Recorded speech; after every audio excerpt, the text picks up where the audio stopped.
எனது பிள்ளைகளே, இன்றைக்கும் தேவனுடைய புதிய வசனங்கள் வார்த்தைகள் மூலமாய் தேவனுடைய வசனத்தை வார்த்தையில் கேட்க வேண்டும் என்று இயேசு வாழ்ந்தார் ஜெபத்தில் ஒரு தீர்க்க தரிசன சத்தத்தை கேட்க வேண்டும் என்று இந்த நிகழ்ச்சியை பார்க்க வேண்டும் என்று வந்திருக்கிற ஒவ்வொரு பிள்ளைகளையும் இயேசு வாழ்கிறார் ஜெபத்தில் வருகிற தீர்க்க தரிசன சத்தம் மூலமாக வாழ்த்துக்கிறேன், வரவேற்கிறேன். கர்த்தர் உங்களை ஆசீர்வதிப்பதாக. நேற்றைய தினத்தில் நான் பேசிக்கிட்டு ஒரு சில வார்த்தைகளை சத்தியங்களை பேசிக்கிட்டு விட்டேன். உங்களுக்கு தெரியும், லஞ்சம் வாங்காத்திருப்பாயாக, பரிதானம் வாங்காத்திருப்பாயாக, எல்லாம் ஒன்று தான் நினைக்கிறீங்க. லஞ்சம் ஒரு காரியத்தை செய்து முடிப்பதற்கு இவ்வளவு கொடுத்தா இவ்வளவு. ஆமீன். இது எல்லாரும் செய்கிறாங்க. இன்னி குறிப்பாக எல்லாரும் இந்த உலகத்தில் எல்லா மனுஷனும் இதான் செய்யலாம். ஒரு வேலையை செய்கிறது கூலி பேச்சு வேலை செய்யணும். ஆமீன். அது வேலை செய்கிறதுக்கு ஏற்ற கூலி அப்படின்னு சொல்லுவதை விட இது எல்லாம் இந்த வார்த்தைக்குள்ள அடங்கி இருக்கு. நம்முடைய கடமை வேலை செய்கிறது, கூலி கொடுக்கிறது. அது உலகத்தில் ஒரு நிர்ணயம் இருக்குது, அது அவங்க கடமை. ஆமீன். இப்படி எல்லாம் அநேக காரியங்களை குறித்து உங்களை சந்தைகளை விளக்கங்களை சொல்ல முடியும். அதற்கு மாறாக ஒரு வேலையை செய்து முடிக்கணும்னா நமக்கு கவர்மெண்ட் இல்லை ஒரு நிர்வாகம் நமக்கு கூலி கொடுக்குது. அதை மீறி மறைமுகமாக வாங்குவது லஞ்சம், பரிதானம் என்று சொல்லப்பட்டிருக்கு. இயேசு நமக்கு சொல்லி இருக்கிறார், ஊழியக்காரனுக்கு வேலை செய்கிற கூலிக்கு பார்த்துருவான், அவன் கேட்டு வாங்கக்கூடாது. ஆமேன். அவன் ஆண்டவர் அவனுக்கு கொடுக்கிறது. இதான் வேடத்தில் ஒரு ரகசியத்தை தான் அவங்களுக்கு சொல்லி கொடுத்து பேசிட்டு இருந்தேன். அப்போ தீர்க்கதரிசி சொல்றாரு, அவன் தன்னுடைய சாட்சியில் சொல்றான், யார் கையிலே பரிதானம் வாங்கி கொண்டு கண்சாலையா இருந்து. இன்று அநேகருடைய வாழ்க்கையில் நம்ம அநேகர் சப்போர்ட் பண்ணுறோம். நமக்கு தெரியாமல் தப்பு செய்தவங்களுக்கே சப்போர்ட் பண்ணிடுவேன். தகப்பார் எந்த தப்பு பண்ண மாட்டார். யார் முன்னே வந்தாலும் அவங்களுக்கு சப்போர்ட் பண்ணிடுவார். அதான் ஒரு செய்த தப்பு. தவறு தப்பு பண்ணி வந்து தலைவரேன்னு வந்து விடுவாங்க. இந்த அரசியல்வாதிகளெல்லாம் அதுதான் அவங்க கடமை. அது நான் இதை குறிச்செல்லாம் பேச போகலாங்க. ஆனால் நான் என்ன சொல்கிறேன்னா, இதை குறித்து பேசவே முடியாது. பாவம் நிறைந்து கிடக்கிறது உலகம். தான் பேச சரி என்று சொல்லி அட்டம் பிடிக்கிற உலகம்.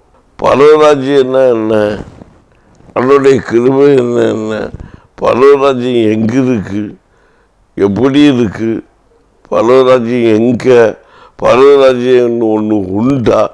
எல்லாருக்குமே சந்தேகம். இப்போ பரவராஜ்யம் எப்படி இருக்கும்? ஆமீன். அங்கலாய்ப்பு. ஆனால் நான் சொல்கிறேன், நீ உயிரோடு இருக்கும்போது நன்மை செய்து பிறருக்கு வாழு. ஆமீன். ஆண்டோருக்கு நீ எதையா நீ செய்யணும்னு நினைக்கிறேன்னு சொல்லிக்கிட்டு ஆண்டோருக்கு நான் எதையும் செய்வேன்னு ஜோம் பண்ணிக்கிட்டு ஊழியம் சொல்லிட்டு ஓடாமல் கஷ்டப்படுற ஜனங்களுடைய கண்ணீரை துடைச்சி, வியாதிப்படுற ஜனங்களுக்கு கண்ணீர் துடைச்சி, நாவும் பகலும் அவர்களுக்காக உடைத்திருந்து உத்தரவாதம் உள்ள ஊழியக்காரனாக ஒரு கொடுக்கப்பட்ட வேலையை ஒவ்வொரு மனுஷனும் எந்த வேலை செய்தாலும் நான் அடிக்கடி சொல்லுவேன், ஊழியங்கிறது எல்லாருமே இந்த உலகத்தை செய்த ஊழியம்தான். மினிஸ்ட்ரி சொன்னால் அரசியல்வாதி மினிஸ்ட்ரி தான், அதுவும் ஒரு ஊழியம். எல்லாம் பார்த்திங்கன்னா அப்படியே என்னை மன்னிச்சுக்கோங்க, பரிசுத்தாபிஷேகம் பண்ணப்பட்ட மன்னிப்பு கேட்பானா அப்படிம்பாங்க. எல்லாம் மாம்சம் இருக்கிறாரோ மன்னிப்பு பறிச்சுக்கிற வார்த்தையை வாயில் வருது. நான் சிந்திக்கிறேன், மனசுக்குள்ள எனக்கு மாம்சம் இருக்குது, மாம்சத்தில் வாயிலாம் பேசுது, ஆவியான ஒரு ஏவுறாரு, நான் பேசிக்கிட்டே இருக்கிறேன். ஆனால் இருதயத்தில் சிந்தனை இருக்கு, என்ன சுய மாம்சத்துக்கிட்டே இருக்கு. தாழ்மையை வெளிப்படுத்த மன்னிப்புங்கிற வார்த்தை இருக்கணும். நம்முடைய வார்த்தையில தாழ்மை, மன்னிப்பு. நான் நேற்று எப்படியோ பேசிட்டு இருந்தேன். மனுஷனுக்கு தான் மன்னிக்க அதிகாரம் உண்டு. கர்த்தர் மன்னிக்கவே மாட்டார். அவர் மன்னிக்கிறதுக்குன்னு அவர் நியமத்தை வச்சுட்டாரு. அவர் நமக்காக ஆமீன் தவறு பண்ண அடியை தந்து தான் மன்னிப்பார். ஆனால் ஊழியக்காரன் தான் அவன் விண்ணப்பம் பண்ணிக்கிட்டு இருக்கிறான். ஏசப்பா மன்னிக்கப்பா, என் சகோதரர் திருந்துவார். அதுதான் கேட்குறது. ஏன் நோத்துக்கிட்ட பாருங்க, என் சகோதரன் அனுப்பினோ, இவன் ஆண்டோட்ட மன்னிப்பு கேட்குறான். இவன் நிமித்தமாக ஆபிரகாம் நிமித்தமாக லோத்துக்கு அங்கே ஆள் அனுப்புகிறார், தூதன் அனுப்புகிறார் கர்த்தர். வசனங்களை நீங்கள் 1, 2, 3 நானும் பார்க்கக்கூடாது. அதே அர்த்தம் இருக்கு வசனம். மனுஷனுக்கு தான் இந்த பூமியில சகல அதிகாரமும், கட்டவும் நாட்டவும் பிடுங்கவும் அதிகாரம் கட்டளை பிள்ளைகளுக்கு இருக்கு. உண்மை அதுதான். என்ன பார்க்குறீங்க? இந்த போய் வித்தியாசமாக பேசுகிறாங்க.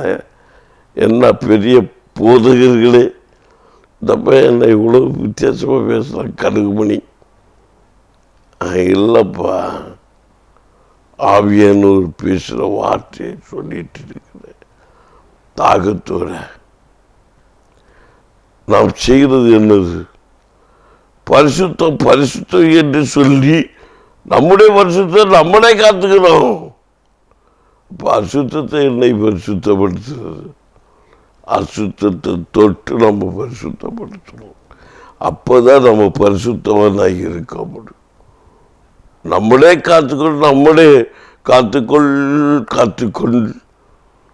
தனக்குத்தானே கடி கொடுக்கிற மரம். பேரு புரோஜனப்படாம ஒரு கனி இந்த உலகத்தில் இருந்து எதுக்கு? ஒரு ஊழியக்காரர்களாக இருந்தா பாருங்க, அற்பம் இது வேலைய அளவு கொஞ்சம் நம்ம பிள்ளைய ஊழியத்துக்கிடாம எங்கேயோ படிக்க விட்டுக்கிட்டு நம்ம நடந்தா நம்ம அந்த விண்ணப்பத்துக்கு ஆண்டு பேர் தருவேன். ஆமீன். நான் என் பிள்ளைகிட்ட கஞ்சால் சொன்னேன், டாக்டர் படித்த போன டாக்டருக்கு படிச்சுக்கிட்டு ஓடி வந்து என்ன செய்யணும்? ஊழியம் செய்யணும்.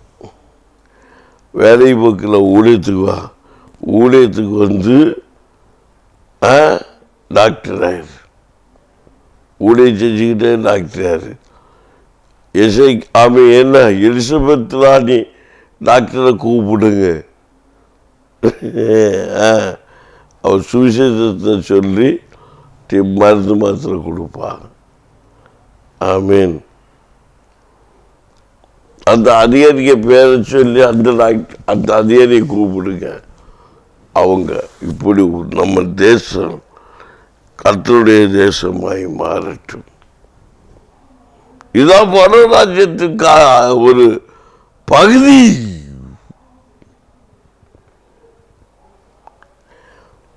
இப்போ என்ன பார்த்து கல்லறிவீங்க நீங்கள் எல்லாரும். கூட்டு பையன் என்னடா பேசுகிறான்ட்டி, இவனை எல்லாம் பேச வச்சது யாருன்னு கேட்பேன். போக போக பிரசவம் பண்ணுறது கர்த்தர் சந்ததிகளை ஊழியக்காரர்களை எழுப்பி கொடுப்பாரு. அப்போ உங்களுக்கு தெரியும். நம்முடைய வாழ்க்கையில் நம்ம அறியாது இருக்கிறோம் சத்தியத்தை குறித்து. நான்லாம் நினச்சிக்கிட்டே இருப்பேன். இதுவரை நான் நாட்கள் போக போக ஆண்டோடு வாழ ஆண்டோடு பரிசுத்தமாக்கப்பட புடமிடப்பட்டு சுத்த பொன்னாக மாற இன்னும் எவ்வளவோ மகிமை வசனத்துக்குள்ள வார்த்தைக்குள்ள இருக்கு. அப்படிங்கிற இப்போதான் என்னால் கற்றுக்கொள்ள முடிஞ்சு. எவ்வளவு தப்பாக பண்ணிட்டு இருந்திருக்கிறோம், எப்படி நடத்திட்டு இருக்கோம், இப்பதான் தெரியுது உண்மை என்ன. ஏன்னா உலகம் நம்மளை நியாயந்திக்க உலகத்துல நம்ம தான் பாவத்தில் பிறப்பிடமாக இருந்தோமோங்கிற நினைவு கூட எனக்கே வந்துடும். நம்ம முன்ன இருக்கிற மக்களை நம்ம ஸ்தாபிக்கிறோம். அவங்க சொன்ன பேச்சு கேட்க மாட்டேன், நீ நரகத்துக்கு போவேன்னு சொல்கிறோம். நான் இப்படி சொல்லியே பிரசவம் பண்ணிட்டு இருப்பேன்.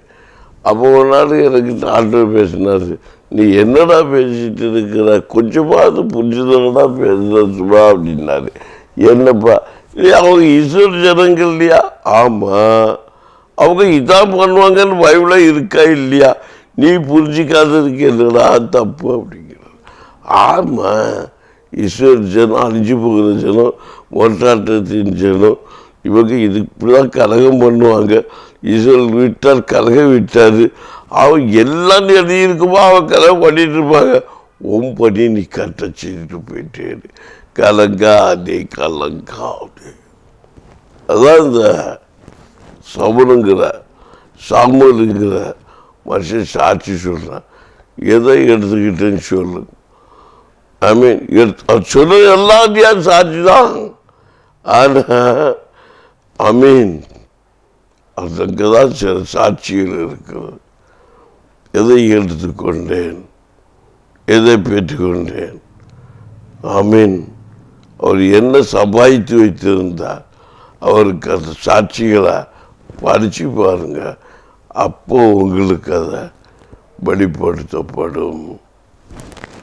இது நம்முடைய ஊழியெல்லாம் எப்படி இருக்கிறது, நம்முடைய விசுவாச வாழ்க்கை எப்படி இருக்கிறது, நம்முடைய ஜெப ஜீவிதம் எப்படி இருக்கிறது, ஆண்டவருக்காக என்ன செய்தோம், ஆண்டவருக்காக எதை செய்தோம். நான் எல்லாம் வியாதிப்பட்ட இடங்கள்லாம் ஆய்குரிய பிள்ளைகள் என்று ஆண்டவர் ஆசிர்வதித்தான்னு சபையில் சாட்சி. அவன் வட்டியை கொடுத்துக்கிட்டு வாங்கி வைத்து விட்டு சபையில் கர்த்தர் ஆசீர்வதித்தான்னு சொல்லிட்டு நம்ம சொல்கிறோம். வட்டி கொடுக்க தப்புன்னு பைபிள் சொல்லவே இல்லை. வட்டி வாங்குறது தப்புன்னு பைபிள் சொல்லவே இல்லை. வட்டிக்கு வாங்கினா வட்டிக்கு திருப்பி கொடுத்துரு. அதில் உள்ள அடுத்த இன்னொரு வார்த்தை பாவின்னு சொல்லி இருக்கு. உண்மைதான். ஆமீன். வட்டிக்கு வாங்கிட்டு வட்டிக்கு வட்டி கொடுக்காம இருந்தாலும் பாவின்னு சொல்லியிருக்கு. அதையே பார்த்துக்கணும். எதையும் நியாயந்திக்க முடியாது. ஆனால் நம்ம என்ன பேசி என்ன நடத்துகிறோமோ எல்லா வீட்லேயும் உண்மையாக இருப்போம். கருத்துக்கு நம்ம ஆசீர்வாதம் நீர் விட்டு கையில் காசு பிரயோஜனப்பட்டு 4 பேருக்கு பல நகை வச்சுக்கிட்டு நகை 4 பேருக்கு பிரயோஜனப்படாமல் பெட்டிக்குள்ளே அடைச்சி பேக் பண்ணி வச்சுருந்து அப்படி ஒரு நகை இருந்ததுக்கு யாருக்கும் பிரயோஜனப்படாமல் பணம் இருந்ததுக்கு அடுத்தவங்கள பிரயோஜனமே இல்லாமல் ஒரு ஆசீர்வாதம் பூமியில் ஒரு மனுஷனுக்கு இருந்தால் அது எதுக்குன்னு கேட்குற. அவனுடைய வருஷம் அதான் கேட்க சொல்றாரு. இன்னும் அவங்க திட்டே கிடையாது. யாருக்கா பிரயோஜனப்படட்டும்.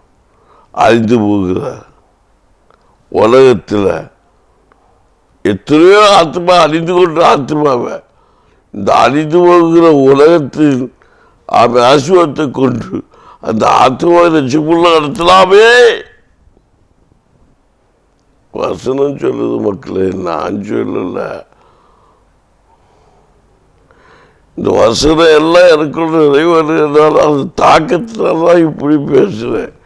லஞ்சம் லாவணியம் இதெல்லாம் நம்ம செய்யலாமான்னு கவனிச்சுக்கணும். வாங்கி லஞ்சம் வாங்கி நான் காணிக்க வாங்குறது லஞ்சம் தரேன். இவ்வளவு தரனை நீ ஜபம் பண்ணலாம். நான் என்ன சொல்கிறேன் உங்களோட சொல்லலை. அங்கே ஜபத்துக்கு தப்பு நானே சொன்னேன் இல்லையா, வீட்டில் கூட்டம் நடத்த போனால் நடத்த கூடுங்க. நீ ஏதோ பக்கத்தில் இருந்த ஊழியக்காரங்க சொன்னாங்களாம், வீட்டு கூட்டம் நடத்தணுன்னா 2000 ரூபாய்க்குள்ள கொடுக்கணும், அப்போ தான் ஒரு வீட்டு கூட்டம் நடத்த முடியும். ஒரு பாவப்பட்ட சகோதரி, எளிமையான சகோதரி. ஆமீன். அவங்க அப்போ நம்ம வீட்டில் கூட்டம் நடத்த முடியாது. எனக்கு மாதம் வருமானம் இவ்வளோ 22,000 ரூபாய் கொடுத்துட்டு மாதத்தோட வீட்டில் எங்கே கூட்டம் நடத்த முடியும்? நான் சொல்லிட்டு இதை எனக்கு சகோதரி கண்ணீரோடு சொன்னான். நான் சபையில் அறிவிச்சு இதை கேட்டதில்லை.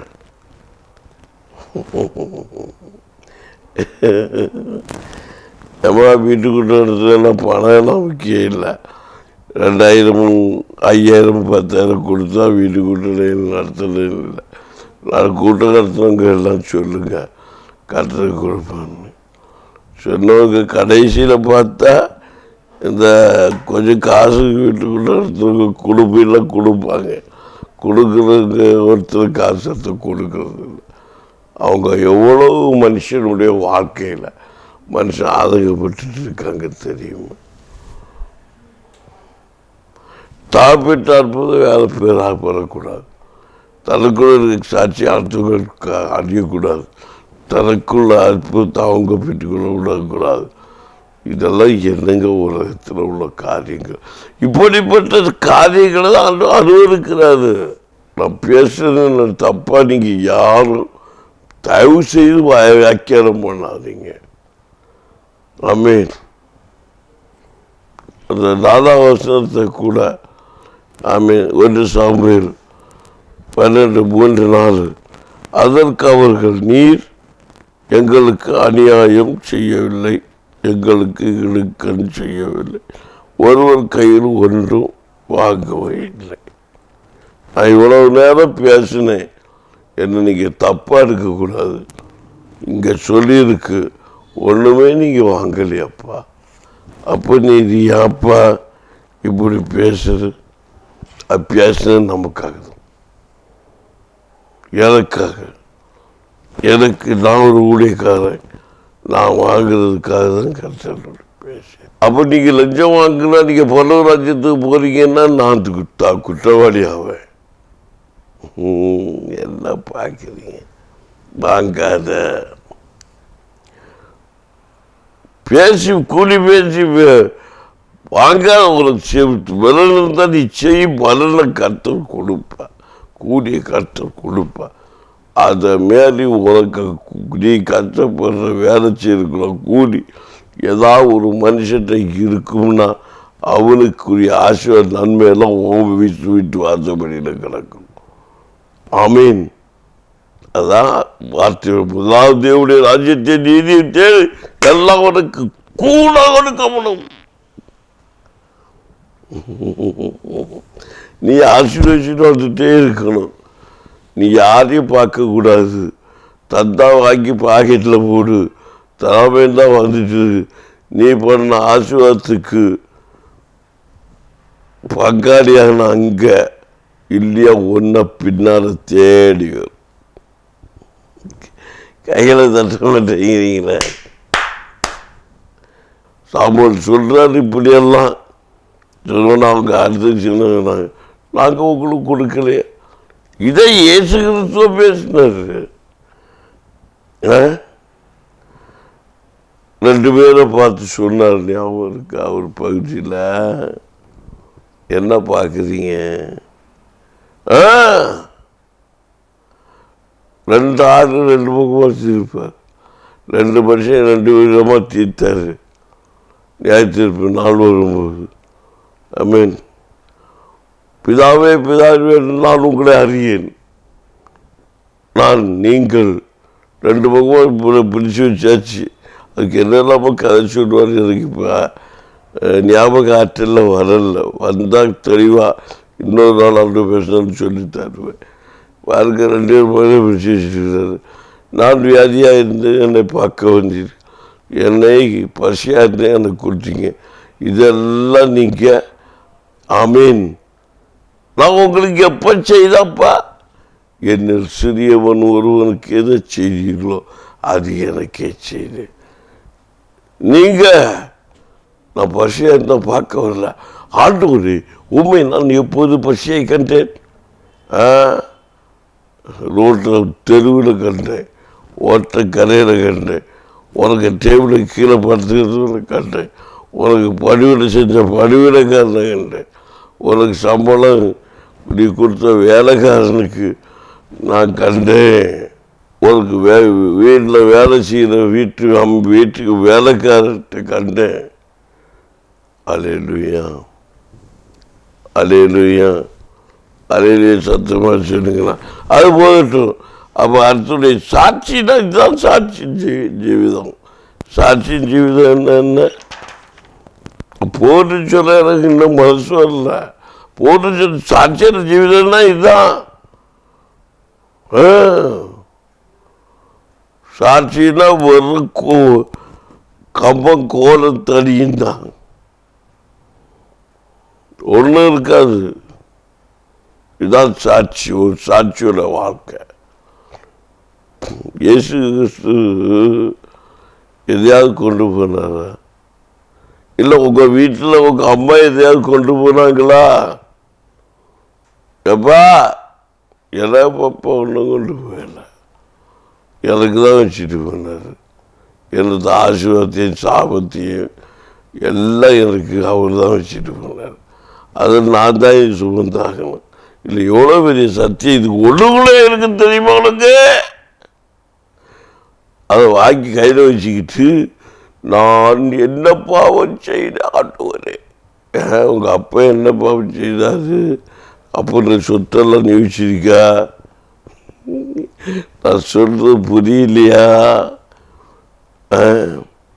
உனக்கு அப்போ உத்தமராக இருந்தா கண்டிப்பாக நீ நீதிமானாக இருப்ப.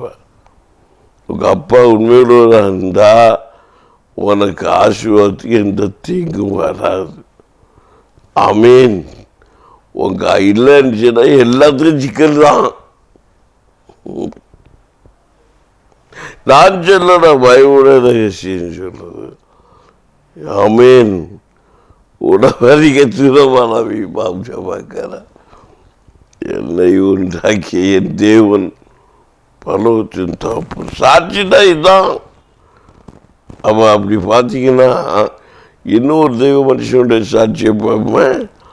சங்கீதம் பயிர் தாவிதிக்கிற ஒரு மனுஷனுடைய சாட்சியை கேட்போமா? கேட்போம் வாங்க. சங்கீதம் 18:20 வாசிங்க.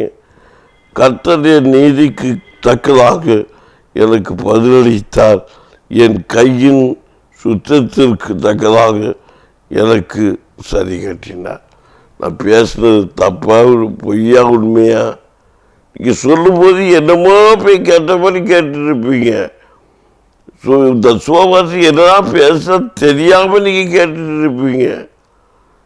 ஆமீன். கர்த்தருடைய வழிகளுக்கு கை கொண்டு வந்தேன், நான் என் தேவனுக்கு துரோகம் பண்ணினதில்லை. ஆனால் இதெல்லாம் ஒரு விசேஷம். நான் என்ன செஞ்சாலும் நான் ஆண்டவருக்கு துரோகம் பண்ணுறது இல்லைங்கிற விசுவாசம் நமக்குள்ள ஃபைட்டாக இருக்கணும்.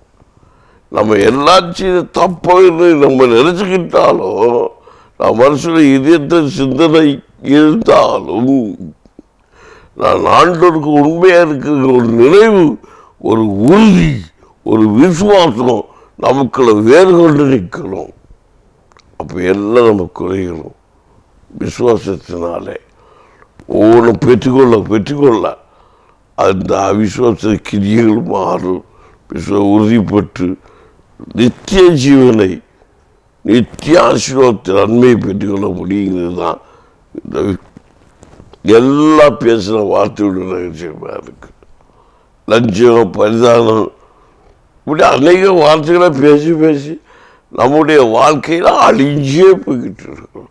ஆக அப்படிதான் நம்ம பேசுவோம். லஞ்சம் வாங்குற பரவராஜிட்டு போக மாட்டோம். துதிக்காதவங்க, ஆண்டவர் தேடாதவங்க பரவராஜிட்டு போக மாட்டாங்க.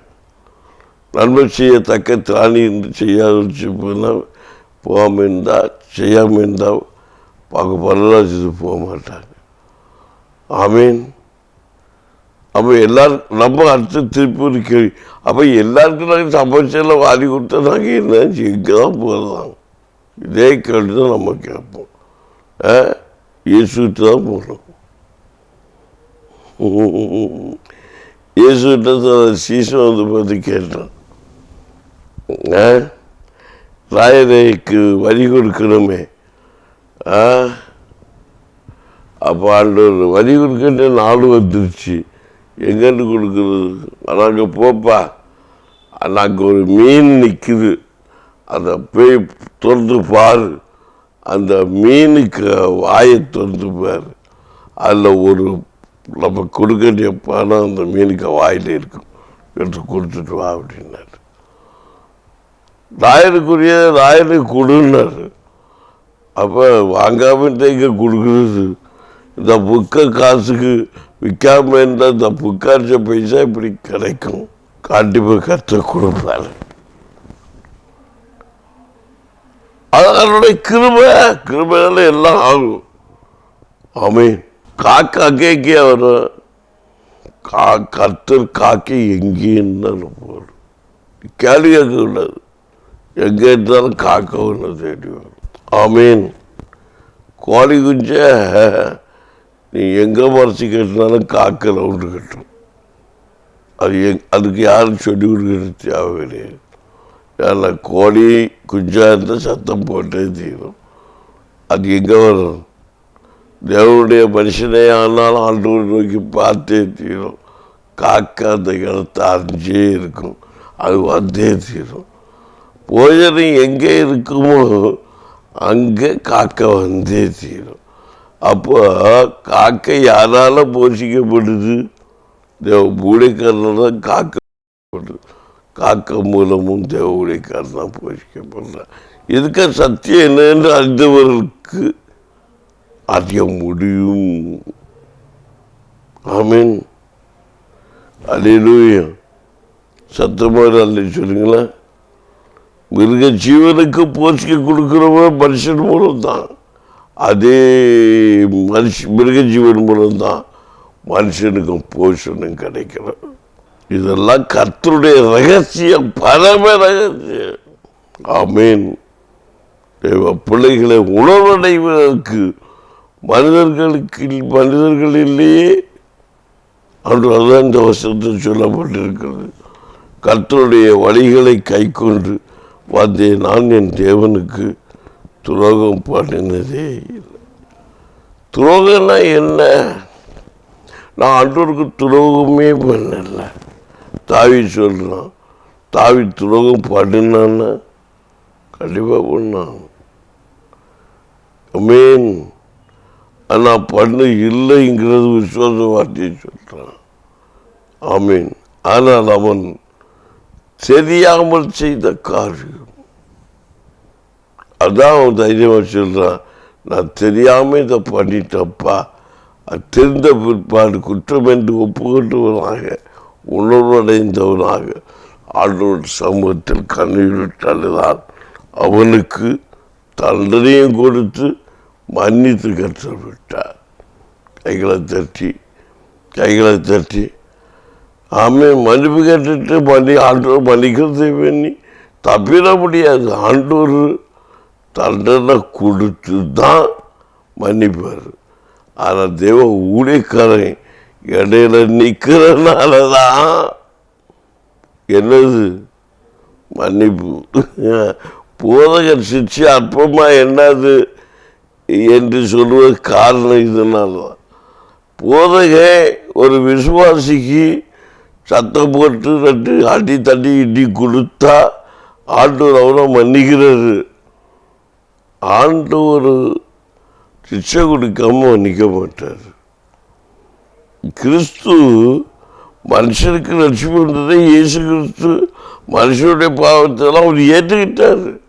அதனால தான் மனுஷனுக்கு ரட்சிப்பு, மன்னிப்பு, தண்டனையை ஏற்றுக்கொண்டார்.